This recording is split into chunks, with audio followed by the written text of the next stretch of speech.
Hello everyone, my name is Dipali Singla. I have been recently selected as Haryana Judicial Officer with rank 4th and highest marks in mains, which is 573.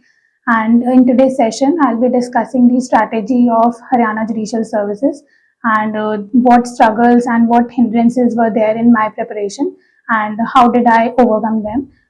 So first of all, starting with my background, my father is a businessman and belonging to a business community and having no legal background.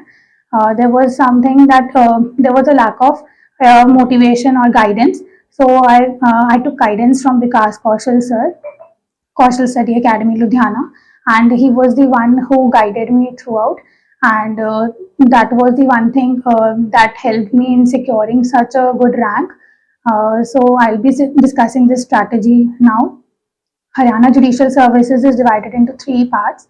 First is prelims, second is mains, and third is interview. First of all, we'll discuss about the prelim strategy.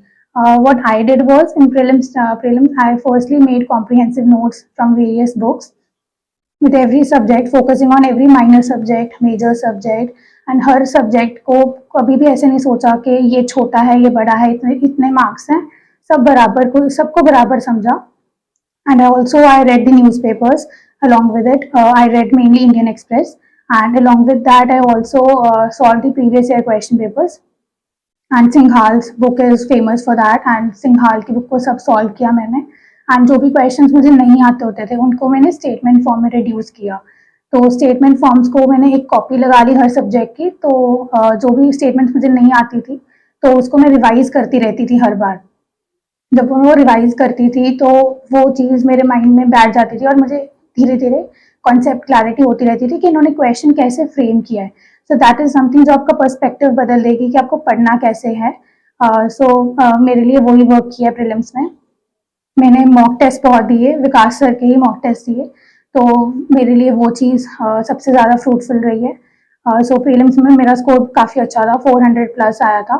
So I will say that make statements of the question जो आपको नहीं आते हैं and एक copy लगा दो उस चीज़ की एंड उसमें आप लिखते रहो उस चीज़ को and revise revision is the key for that. So after prelims will come to mains and mains में मैंने फॉलो किया कि previous year question paper solve किए सिंघाल्स बुक से and 10 year question paper solve किए, बट उसमें डिफरेंट स्ट्रैटेजी थी कि हर एक क्वेश्चन को मैंने सॉल्व किया था एंड उसके साथ मैंने सॉल्व आंसर्स भी ले लिए थे कई स्टेट्स के. जैसे दिल्ली का मैंने ले लिया था, तो दिल्ली से जो प्रॉब्लम सॉल्विंग है मेरी वो चीज़ इंप्रूव हुई एंड उसके साथ केस लॉज बहुत इंप्रूव हुए एंड मुझे पता लगा कि आंसर में ये कॉम्प्रिहेंसिवनेस चाहिए. एंड उसके बाद मैंने मॉक टेस्ट स्टार्टिंग में ही शुरू कर दिए थे विकास सर के पास. तो वो चीज़ आपके लिए वर्क करती है. एंड मैंने जो एग्जामिनेशन शीट्स हमें ग्रेजुएशन में मिलती हैं, हम जिसमें हम क्वेश्चन देते हैं अपने, तो वो शीट्स पे मैंने अपने हर एक क्वेश्चन को जो मुझे मुश्किल लगता था उसको सॉल्व किया, क्वेश्चन लिख के प्रॉपर आंसर लिख के. एंड जब मेरा मेंस आया तो मैंने उन चीज़ों को सब रिवाइज किया दोबारा से एंड आई गेस मैक्सिमम मैंने 5-6 टाइम्स रिवाइज कर लिया होगा उस चीज़ को. So that was on my tips कि इस क्वेश्चन को मुझे ऐसे अटेम्प्ट करना है. That was my strategy in that. And because Vikas sir की गाइडेंस से मुझे सब कुछ यही हुआ कि I have to make my answers comprehensive and length भी मुझे ठीक रखनी है उसमें, क्योंकि Punjab Haryana is content as well as length also. So मुझे कंटेंट और लेंथ दोनों पे फोकस करना था एंड इसके लिए मुझे डायग्रामेटिकल प्रेजेंटेशन भी करनी पड़ी. एंड मेजरली मैंने अपने मेंस में डायग्रामेटिकल प्रेजेंटेशन बहुत की है. तो I think that was the something that made me the topper in mains examination. So you can do that as well. And उसके बाद I'd say कि बुक्स आपको हमेशा ना बुक्स को फॉलो करते रहो एंड ऐसे नहीं है कि आपने एक कॉपी में एक बार रिड्यूस कर लिया उसको तो दैट्स इनफ. तो बुक्स को हमेशा टच में रहो. जैसे कि आपको मेजर बुक्स आपको पता ही है, सीआरपीसी के लिए केलकर होती है, आईपीसी के लिए पिल्लई फॉलो करते हैं, केडी कौर फॉलो करते हैं, एविडेंस के लिए आप बटुकलाल फॉलो करते हो. बट उसके अलावा आपको और भी बुक्स फॉलो करना चाहिए. आपको पर्सपेक्टिव्स पता लगते रहते हैं. आप एक ना एक चीज़ ऐसी होती है जो आपको दूसरी बुक में मिल जाएगी बट इस बुक में नहीं मिलती आपको. तो you should follow this concept. And उसके बाद मेंस में क्या हरियाणा में समथिंग आपको लेंथ वाइज देखना पड़ता है. क्वेश्चन थेरेटिकल मेन आते हैं बट इस बार प्रैक्टिकल क्वेश्चंस भी थे एंड रीसेंट केस लॉज के ऊपर भी थे. सो रीसेंट केस लॉज मैंने लाइव लॉ से फॉलो किया, लाइव लॉ की सब्सक्रिप्शन ली थी और उससे मैंने अपने केस लॉज पूरे अप टू डेट रहती थी. हर रोज़ मेरा मॉर्निंग का ये होता था कि 6 to 6:30 मुझे लाइव लॉग को फॉलो करना है। एंड उसके बाद मैंने टेलीग्राम पे भी लाइव लॉग को फॉलो कर रखा था, हर एक अपडेट मुझे वहाँ मिल रही थी और मुझे वो अपनी कॉपी लगा रखी थी अलग मैंने, तो उसको फॉलो करती थी। तो मेरे को वो चीज़ हर क्वेश्चन में मैंने इम्बाइब की है अपने, तो that was also plus point. तो मेंस के सब्जेक्ट्स के बाद मैंने माइनर सब्जेक्ट्स, मेजर सब्जेक्ट्स सबके नोट्स बना लिए जैसे एग्जामिनेशन शीट्स के ऊपर। तो रिवीजन बार बार करती रही, मॉक टेस्ट देती रही मैं बार बार। अराउंड मैंने 25-30 टेस्ट आराम से दे दिए होंगे। And then there was Vikas sir की पर्सनल गाइडेंस थी एंड मुझसे पर्सनली इंटरेक्ट करके सर मुझे बताते थे कि यहाँ पे आपकी ये गलती है, तो आपको कॉम्प्रिहेंसिव आंसर्स कैसे लिखना है, like you have to relate it with constitution and then you have to show your other acts as well. जैसे स्पेशल मैरिज एक्ट इस क्वेश्चन पेपर हमें नहीं है सिलेबस में, तो I read that as well. आपको सीनियर सिटीजन एक्ट नहीं है, तो अब मैंने वो भी पढ़ा था क्योंकि वो क्वेश्चंस रिलेट हो जाते हैं कहीं ना कहीं जाके। Then you have to also read other acts as well, जैसे कि TPA, and you have to imbibe all of those things in registration act. आपको वो TPA काम आता ही आता है। तो मैंने ये नहीं किया कि मुझे यही एक्ट्स पढ़ने हैं जो सिलेबस में हैं, मुझे और भी एक्सक्लूसिव नॉलेज और चीज़ों की भी होनी चाहिए ताकि मैं उन क्वेश्चंस को कॉम्प्रिहेंसिव बना सकूं। सो that was my main strategy. And उसके बाद जब मेंस हो गया, मेंस के क्वेश्चन जब मेंस आप अटेम्प्ट करते हो, मेन प्रॉब्लम क्या आती है, आपके हैंड्स पेन करने लग जाते हैं इतने 3 hours back to back answers लिखने। Like you have to attempt 6 hours in a day and back to back 3 days आपको देना, तो you need calmness and patience. For that I use to do meditation daily, and meditation से आपको calmness ज़रूर आती है and आप writing skills आपकी इम्प्रूव तब होती हैं जब आप टेस्ट सीरीज देते हो। तो जब आप में पेशेंस है, कामनेस है, आप क्वेश्चन को एक इंस्टेंटली समझ पा रहे हो कि वो चाहते क्या है। अगर वाई पूछा है तो आपको वाई पे ही स्टिक करना है, एंड अगर आपको हाउ पूछा तो आपको हाउ पे ही स्टिक करना है। सो दैट वाज समथिंग जो आपको ध्यान में देना पड़ेगा ताकि आपको टू दी पॉइंट आंसर देने पड़े वहाँ पे। एंड जब आप आंसर्स टू दी पॉइंट होगे, एग्जामिनर आपको मार्क्स ज़रूर देगा उस चीज़ के, ठीक है। तो diagrams you have to give and then you have to be comprehensive in your answers. Then you have to make other acts also, उसमें लिखने पड़ेंगे आपको, कॉन्स्टिट्यूशन लिखना पड़ेगा एंड अदर एक्ट्स उससे रिलेट कर रहे हैं। And then you have to उसके बाद आपको मेंस की एग्जामिनेशन टाइम रिवाइज करते रहो। मैं जब मेरा एग्जाम था तभी मैं एक दिन पहले उसको रिवाइज कर रही थी। जैसे फर्स्ट डे मैंने एग्जाम दे दिया, उसके बाद भी अगले दिन जो एग्जाम है मैंने उसको भी एक पॉइंट्स बना रखे थे एक अलग पेज पे, बिल्कुल शॉर्ट में, कि मुझे ये केस लॉ से लिखने ही लिखने हैं, कोई भी क्वेश्चन इस पे आएगा ही आएगा, तो I have to make those notes, short notes आपको प्रिपेयर करने पड़ेंगे। And then talking about English, English के लिए मैंने अरिहंत को फॉलो किया, AP भारद्वाज की बुक को फॉलो किया एंड उससे प्रैक्टिस किया। एंड जो रूल्स होते हैं, रूल्स आपको मैंने 3-4 बार पढ़े रूल्स को, फिर उसके बाद मैंने प्रैक्टिस की, वो आपके ऑटोमेटिकली आपके अंदर इम्बाइब हो जाते हैं कि ये क्वेश्चन इसमें ये करेक्ट करना ही करना है आपको। एंड वोकैबलरी के लिए मैंने यूट्यूब को फॉलो किया था, तो वोकैबलरी मेरी वहीं से हुई। और न्यूज़पेपर्स तो ऑब्वियसली आपको करने ही करने हैं, साथ में मेंस के साथ भी आपको करने ही करने पड़ेंगे। I read Indian express newspaper for that. And जो आपको ऐसे राइटिंग आती है, तो ऐसे writing is of 200 marks and उसके लिए आपको 6 पेजेस लिखने पड़ते हैं। मैंने 6 पेजेस लिखे थे एंड उसके लिए what you have to do is आपको अपने पर्सपेक्टिव्स को बदलना पड़ेगा। जैसे हमारे इस टाइम ऑनलाइन एजुकेशन आया, तो इसमें मुझे ट्रेडिशनल एजुकेशन भी लिखनी पड़ी, ऑनलाइन एजुकेशन इस बार भी लिखनी पड़ी, and what are the benefits, disadvantages, उसका क्या इम्पैक्ट पड़ रहा है सोसाइटी के ऊपर एंड बच्चों के ऊपर क्या इम्पैक्ट पड़ रहा है। सो दैट इज समथिंग जो आपको अपनी अप्रोच को वाइडन करना पड़ेगा एंड दैट इज पॉसिबल अगर आप न्यूज़पेपर्स को पढ़ोगे।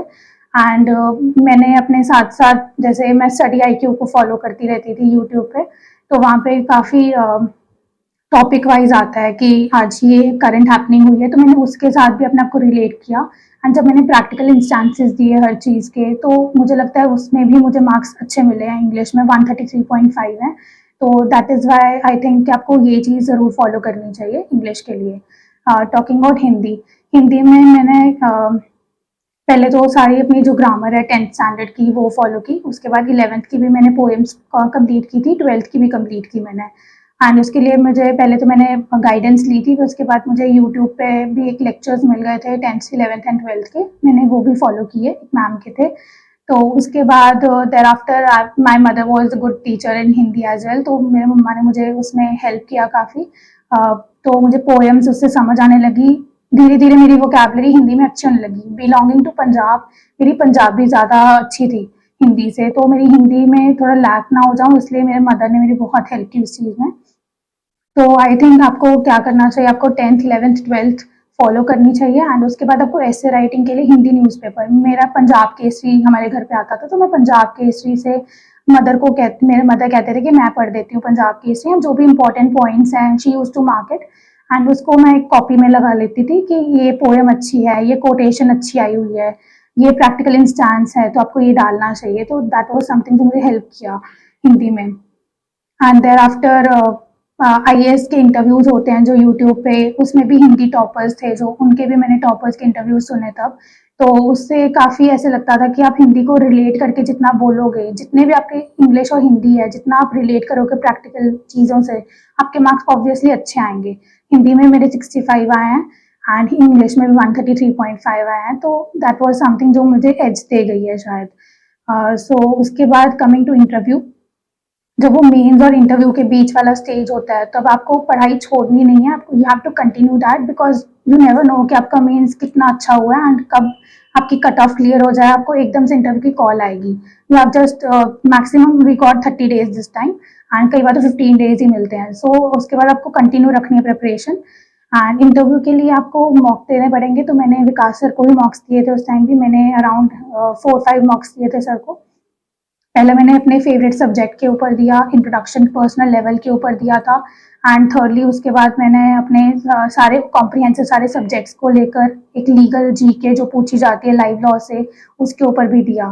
तो दैट वाज समथिंग जो मुझे इंटरव्यू में अपनी कॉन्फिडेंस बिल्डिंग में हेल्प किया एंड इंटरव्यू के मॉक्स ही आपको एक कॉन्फिडेंस दे सकते हैं। लीगल नॉलेज मैटर करती है, it's not that legal knowledge आपकी टेस्ट हो चुकी है ऑलरेडी। हरियाणा में लीगल नॉलेज मैटर करती है बिकॉज 200 मार्क्स का इंटरव्यू आपका, so you have to be up to date with the legal knowledge as well. So उसके लिए मैंने लाइव लॉ को फॉलो किया कंटिन्यूअसली एंड सब्जेक्ट्स को तो मैंने वैसे ही पढ़ा जैसे मैंने मेंस में पढ़ा था। एंड जैसे मेरा फेवरेट सब्जेक्ट सीआरपीसी है तो मैंने सीआरपीसी को प्रॉपर जैसे मेंस में मैंने एक एक क्वेश्चन पढ़ा होता है वैसे सीआरपीसी को प्रिपेयर किया था। बाकी मैंने बैरक्स प्रिपेयर कर लिए थे along with practical concepts as well because propositions भी पूछी जाती हैं। सो इंटरव्यू में ये चीज़ है, आपको मेनली कॉन्फिडेंस रखना है, पेशेंस रखनी है। The interviewers try to distract you कि आपको sometimes they what they do is कि वो आपस में बात करने लग जाते हैं, सो आपको डिस्ट्रैक्शन होती है उस चीज़ से। You have to be focus in that. So अगर आप अपना फोकस मेंटेन करोगे उस चीज़ में तो आपको ऑब्वियसली मार्क्स ज़्यादा मिलेंगे, क्योंकि what you have to do is judicial officer एक डायस पे जब बैठ जाते हैं तो काफ़ी पब्लिक होती है वहाँ पे, सो उसको तो फोकस बनाना पड़ता है जुडिशियल ऑफिसर को। सो दैट इज समथिंग वो they check it and so you have to be focused for that and keep calm. अगर आप कहीं पे भी नर्वस हो रहे हो, don't show that nervousness on your face and अगर आपको पानी पीने की जरूरत है तो आई वुड से कि पानी भी पी सकते हो आप, अगर मांगो मत, बट अगर if they offer you water then you can have that water. So interview के लिए आपको ऑनेस्टी, कॉन्फिडेंस एंड फोकस होना पड़ेगा। जो क्वेश्चन पूछा है उसको टू दी पॉइंट जवाब दो आप, ऐसे नहीं कि आप उनको घुमाने लग जाओ कि ये नहीं ये बोलना है आपको। They have the experience of 25 to 30 years and that is your age. So I don't think कि आप उनको कभी भी मैनिपुलेट कर सकते हो, कभी भी मैनिपुलेट करने की कोशिश मत करना। Be honest what ever you से। अगर आपको क्वेश्चन नहीं आता तो आप बोल दोगे sir sorry I don't know. So that is something interview के लिए जो what I understood from after giving the mocks to sir. So prelims mains interview की स्ट्रैटेजी यही रही है मेरी। उसके बाद what struggles I face during my preparation was कि प्रेपरेशन के दौरान ये होता है कई बार आप इतना पढ़ लेते हो कि आप एक दिन बहुत थक जाते हो कि अब नहीं हो रहा है मेरे से।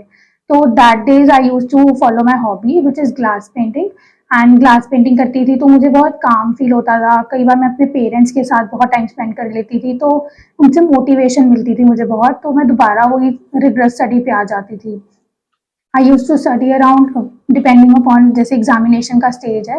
प्रीलिम्स में मैंने कोई क्वेश्चन सॉल्व करने होते थे तो मैं अराउंड 200 क्वेश्चन एक बार में सॉल्व करती। उसके बाद I use to skip to theoretical part, revise करना शुरू कर देती, फिर क्वेश्चन सॉल्व करती।